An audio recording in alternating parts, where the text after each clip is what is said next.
Welcome back to Doodle Russ Designs and another catch-up with Punk Nan and Sid. Last time we ended on Nan's punky purple rinse.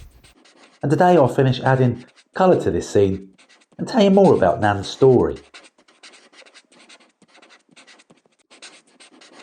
Nan grew up in Milton, a small town on the outskirts of a big city. Born in 58, a child of the swinging 60s. She entered the 1970s as a teenager, a dark, pessimistic time in recent British history. Trade union strikes, rubbish piled high in the streets. No jobs, no money, no future in the winter of discontent. And with her cat Sid, named after the bassist from the Sex Pistols, she embraced the rejection of the mainstream. A DIY ethos of art, music, zines and fashion. Nan may be nearly 70, but she's no plans to settle down with a crossword and a cocoa.